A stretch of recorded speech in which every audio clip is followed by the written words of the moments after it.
Hello बच्चों, कैसे आप लोग। मेरा नाम है शिवम शर्मा और आप सभी का स्वागत है अपकमिंग टॉपर साइंस में। बच्चों, अगर आपने वीडियो स्किप कर दी तो इसका मतलब आप बोर्ड्स एग्जाम में जो है चाह कर भी 95 या उससे अबव नंबर नहीं ला सकते, क्योंकि अगर आपको यही नहीं पता होगा कि बोर्ड एग्जाम में लिखना कैसे है तो आप कैसे नंबर लाओगे। ठीक है, तो सबको पता है कि कंटेंट क्या पढ़ना है, कौन सी बुक पढ़नी है, बट किसी को ये डिस्कस नहीं करना है कि हमें बोर्ड एग्जाम में आंसर्स कैसे कॉपी पे लिखने हैं, जो कि बहुत जरूरी है। ठीक है, तो बच्चों थंबनेल देखकर आप समझ गए होंगे how to write board exam answers, मतलब कि आंसर शीट में आपको एग्जाम कैसे लिखना है, क्या क्या मेथड्स होते हैं, क्या क्या तरीके होते हैं जिनसे आप एग्जामिनर से बहुत सारे नंबर्स ऐसे ही पा सकते हैं। अगर आप लिखने का तरीका है वो बहुत अच्छा हुआ, अगर आपका तरीका नहीं सही है तो आपके नंबर चाहते हो मिलने वाले जो नंबर है वो भी कट जाते हैं। ठीक है, चलिए बिना किसी देरी के बच्चों, how to write board exam answer. ठीक है, Shivam Sharma sir upcoming topper science यहाँ पे अचीव किया है बच्चों, जो कि आपका फेवरेट चैनल है, और ये है शिवम शर्मा सर यानी कि मैं। शुरू करते हैं अपना पहला जो मेथड है जिससे हम लोग जो है नंबर बहुत सारे गेन कर सकते हैं और एग्जामिनर को खुश कर सकते हैं अपने एग्जाम के लिए। तो बच्चों यहाँ पर आप लोगों को पता है हम लोग कोई भी फालतू की बातें नहीं करते सिवाय स्ट्रेट फॉरवर्ड और काम की बातों के। ठीक, पहला मेथड है जो कि बहुत ज्यादा इंपॉर्टेंट मेथड है। ये सारे मैंने बेसिक टू एडवांस मेथड यहाँ पर लिखे हुए हैं कि आपको बेसिक से लेकर एडवांस तक सारे तरीके आपको आ जाए, और बोर्ड एग्जाम की ही क्या आने वाले कोई भी रिटन एग्जाम हो गए, आपको अगर ये तरीके पता है तो आप जाहिर सी बात है जैसे जहां पर 5 नंबर मिलने वाले होंगे वहां पर 10 नंबर आपको मिल जाएंगे, सिर्फ आपके लिखने के तरीके पर डिपेंड करता है। ठीक है, तो चलिए शुरू करते हैं। The 15 minute reading method. बच्चों इसका मतलब क्या होता है कि 15 मिनट रीडिंग मेथड, जब आपको पेपर मिले, ठीक है, जैसे पेपर स्टार्ट हो, इसका मतलब है आपको 15 मिनट जो है पेपर को देना होता है। क्यों देना होता है? इसलिए नहीं देना होता कि आपको वेस्ट करना है ना, आपको सारे क्वेश्चन पढ़ने होते हैं, आपको समझने होते हैं कि 10 में से आपको कितने क्वेश्चन आ रहे हैं। सपोज करिए ये क्वेश्चन पेपर है, उसमें अगर 10 क्वेश्चन हैं तो आपको 5 अच्छे से आ रहे हैं, 3 उसमें से एवरेज आ रहे हैं, 2 क्वेश्चन आपको आते ही नहीं।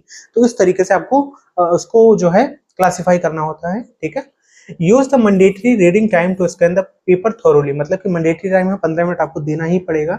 ये लोग टॉपर्स लोगों की स्ट्रेटजी होती है, सीक्रेट होता है, अगर आप टॉपर नहीं हो। ठीक है, हालांकि सभी टॉपर होते हैं, बट अगर आप खुद को एवरेज मान रहे हो तो ये सारी चीज सीख लो, टॉपर बनने में देर नहीं लगेगी। ठीक है, थोरोली पेपर को स्कैन करो, prioritize the questions you know best, मतलब जो चीज मैंने बताई ना, जो चीज बेस्ट तरीके से, मतलब कि आपको पूरी तरीके से आती है उसको प्रायोरिटाइज करो, मतलब सबसे पहले करने की कोशिश करो, and map out the rough time. ठीक है, और जो रफ टाइम है लिमिट, उसको जो है आप जो है टाइम के अकॉर्डिंग जो है मैनेज करो। ठीक है, आपका पहला मेथड होगा, आपको क्लियर होगा। अब दूसरे पर जाते हैं जो कि बहुत इंपॉर्टेंट है, the eye catchy formatting method. मतलब इसका क्या मतलब हुआ आई कैची? मतलब अगर एग्जामिनर है, ठीक है, सपोज करिए 2 लोग हैं, ठीक है, एक ने अच्छा ड्रेसिंग सेंस है, एक का खराब ड्रेसिंग सेंस है। जाहिर सी बात है अगर आप उसे देखना चाहोगे तो अचानक से आपकी आंख जो है अच्छे वाले ड्रेसिंग सेंस की तरफ जाएगी। वही हाल होता है यहाँ पर एग्जामिनर का। बच्चों एग्जामिनर को नहीं पता होता है कि उस कॉपी में लिखने वाला कौन है, ठीक है, लड़का है, लड़की है, या फिर अच्छा टॉपर है, या कोई बिलो एवरेज है। ठीक है, उसे बस इतना मतलब होता है कि किसने कितना अच्छा लिखा है, कितना प्रेजेंटेबल लिखा है, जिससे वो एग्जामिनर खुश हो जाए और वो आपके एग्जाम को बहुत अच्छे से आंसर्स को पढ़े। आई कैच मतलब एग्जामिनर की पहली आपके आंसर पर ही जानी चाहिए और वो खुश हो जाए। अब चलिए इसका थोड़ा सा डिस्क्रिप्शन पढ़ लेते हैं। Make it easy for the examiner to give you marks, मतलब इजी कर दीजिए उसके लिए, वो सोचे ही क्यों आपको नंबर देने से पहले। पॉइंट वाइज लिखिए, ठीक है, मार्जिन तो करिए, वो सारी बातें मांगे करेंगे। ठीक है, यूज क्लियर हेडिंग्स, मतलब हेडिंग्स जो है प्रॉपर होनी चाहिए। ऐसा नहीं है आपने डायरेक्ट पैराग्राफ के फॉर्म में 2-2 3-3 पेज भरना शुरू कर दिया ना, हेडिंग वाइज होना चाहिए। अंडरलाइन की टर्म्स, बच्चों जैसे डेफिनेशन पूछी गई है तो सबसे पहले आपको डेफिनेशन का हेडिंग या कीवर्ड आपको लिखना पड़ेगा।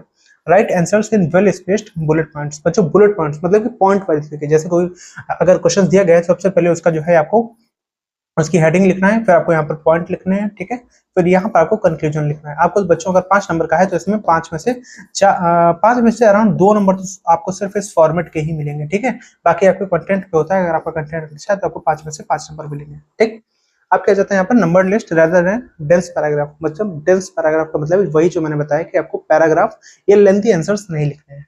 ठीक है, चलिए आ जाते हैं अपने तीसरे मेथड पे जो कि बहुत ज्यादा इंपॉर्टेंट है। जैसे जैसे हम आगे बढ़ रहे हैं मेथड्स में, मतलब कि ये सारे एडवांस की तरफ लेकर जा रहे हैं।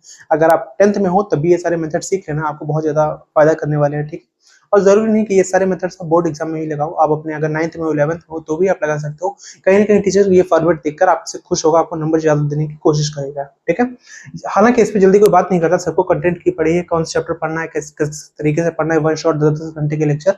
बट ये मेथड बहुत इंपॉर्टेंट होते हैं क्योंकि मेरे टाइम पर ये सारी चीजें मायने रखती थी और मुझे ये सारी चीजें बेसिकली बेसिक मतलब रॉ चीजें ये सारी पता है। अब हम बात कर लेते हैं यहाँ पर द क्रोनोलॉजिकल एग्जीक्यूशन मेथड। मतलब क्रोनोलॉजिकल क्या होता है एग्जीक्यूशन मेथड, आइए समझ लेते हैं। Description start with your strongest section. बच्चों एक क्वेश्चन होता है उसमें आप सब जानते हो उसमें 3 या 4 सेक्शंस होते हैं, ए बी सी, ठीक है। उसमें क्या आपको स्ट्रॉन्ग मतलब स्ट्रॉन्ग सपोज करिए सबसे पहले तो जनरली देखा जाता है कि बी सेक्शन जो है वो स्ट्रॉन्ग होता है जनरली, ठीक है। हर एग्जाम की बात हम नहीं करेंगे। To build confidence and secure, suppose करिए ये 3 सेक्शंस हैं, ठीक है। आपको बी वाले जो आंसर्स है वो ज्यादा आ रहे हैं, ठीक है, समझ में जल्दी आ रहे हैं। ए वाले आपको थोड़ा सा मॉडरेट आपको, और सी वालों को आ ही नहीं रहे। सबसे पहले आप बी से आंसर लिखना शुरू करो, उसके बाद में ए आंसर लिखो, फिर सी आंसर लिखो। मतलब ये आपका कॉन्फिडेंस बिल्ड करे। कॉन्फिडेंस अगर आपका डाउन भी हो रहा है तो आपको ये कॉन्फिडेंस बढ़ा देगा। यहाँ से आपका थोड़ा सा कॉन्फिडेंस डाउन होगा, और यहाँ जब आप पहुंचोगे तब तो आपको आता ही नहीं, मतलब कॉन्फिडेंस जीरो भी हो जाएगा तब भी कोई बात नहीं, इनके नंबर तो आपको प्रॉपर्ली मिल जाएंगे ना, ठीक है। Get stuck on a difficult question, ऐसा नहीं है कि आपने क्वेश्चन उठाया जो भी क्वेश्चन डिफिकल्ट है सी क्वेश्चन वाला सपोज, तो आपने सीधा सी क्वेश्चन उठा लिया और आप वहां पे फंस गए, ठीक है। आप पेन लेके बैठे हो, 3 घंटे बीत गए, पेपर जमा हो गया और बस पेपर एग्जाम सब खराब। आपका जो मोटिवेशन जो इतना हाई था वो सारा का सारा यहाँ पर डाउनफॉल, ठीक। तो क्रोनोलॉजिकल का मतलब आप लोग समझ गए होगा, ठीक है। अब यहाँ पर हम लोग चौथे मेथड की बात कर लेते हैं, the structured answer writing method. The structured answer method, बच्चों ये भी बहुत इंपॉर्टेंट स्टेप है। ये चौथा स्टेप है, मतलब कि बहुत एडवांस लेवल का स्टेप है, ठीक है। ये जनरली बहुत 12th में अगर आप फॉलो करते हो या फिर 10th में भी फॉलो करते हो तो आपके नंबर जो है बहुत अच्छे आने वाले हैं, ठीक है। लिखने का बहुत ज्यादा मैटर होता है। जनरली टीचर्स क्या करते हैं, वो लोग सबसे पहले कंटेंट पढ़ाते हैं, अपना सिलेबस कंप्लीट करते हैं, उसके बाद में एग्जाम से 1 या 1.5 महीने पहले आपको सिखाते हैं आंसर राइटिंग कैसे करनी है। अरे आंसर राइटिंग ही तो मस्ट है, पता है यूपीएससी में आंसर राइटिंग के लिए बच्चे कोर्स सिलेबस खरीदते हैं, ठीक है। हजारों रुपए का सिलेबस खरीदते हैं तब वो आंसर राइटिंग लिखना सीख पाते हैं। ये सारे मेथड्स हाईली मतलब एडवांस लेवल के हैं, तो मैं आपको सिखा रहा हूँ, अगर तो उससे ध्यान से सीख लो। आपके नंबर जहां पर 10 में से 6 आने वाले थे वहां पे 10 में से 9 आने की पॉसिबिलिटी हो जाती है, ठीक है। यहाँ पर इसका डिस्क्रिप्शन देख लेते हैं, structured answer method, answering method for long answer question. मतलब सपोज करिए 5 नंबर का कोई क्वेश्चन है, use a clear step structure, मतलब स्टेप वाइज लिखना शुरू करिए, पॉइंट वाइज, ठीक है। एंड इंट्रोडक्टरी डेफिनेशन और फार्मूला, मतलब सबसे पहले उसका आप इंट्रोडक्शन लिखो, ठीक है, शुरुआत में, फिर आप उसमें फार्मूला लिख दो, ठीक है। Core explanation, step by step working, मतलब प्रॉपर आपको लिखना ही पड़ेगा। 5 नंबर का है तो जनरली जाहिर सी बात है 1-2 पेज तो लिखना ही पड़ेगा। And a concise concluding sentence, suppose करिए यहाँ पर आपने फार्मूला लिख दिया, सोल्यूशन लिख दिया, उसके बाद यहाँ पर आप कंक्लूजन लिख दो। 3 पैरा होते हैं आंसर में, ठीक है। ये हो जाता है इंट्रोडक्शन, ये हो जाता है बॉडी पार्ट, ये हो जाता है कंक्लूजन। ये तीनों अगर आपने लिख दिए, 5 में से 5 नंबर मिलने से आपको कोई रोक नहीं सकता, सिवाय आपका कंटेंट जो है बहुत अच्छा होना चाहिए और एग्जामिनर खुश होना चाहिए आपसे, ठीक है। ये बच्चों 5वां मेथड है, बहुत इंपॉर्टेंट मेथड है, ठीक है। अगर आप चैनल पर नए हो, चैनल को सब्सक्राइब कर देना बच्चों। ये आपका फेवरेट चैनल है अपकमिंग टॉपर साइंस, और मेरा नाम है शिवम शर्मा सर, मैं हूं आपका फेवरेट बायोलॉजी मेंटर, ठीक है। तो हम लोग यहाँ पर बात करते हैं जनरली बहुत सारी चीजें, माइन्यूट माइन्यूट चीजें की जो आपको अपने स्टूडेंट लाइफ में बहुत जरूरी है, बट हाँ जल्दी इस पर कोई बात करता नहीं है, ठीक है। अगर आपको चैनल अच्छा लगा तो चैनल को सब्सक्राइब कर देना, और कमेंट में कोई भी दिक्कत हो आप कमेंट करना, मैं उसे तुरंत रिप्लाई करूंगा, ठीक है। आपके अगर दोस्त लोग हैं तो उनको भेज देना, अगर अच्छे दोस्त हैं, ठीक है, जिन्हें आप खुद के अच्छा दोस्त मानते हो, ठीक है।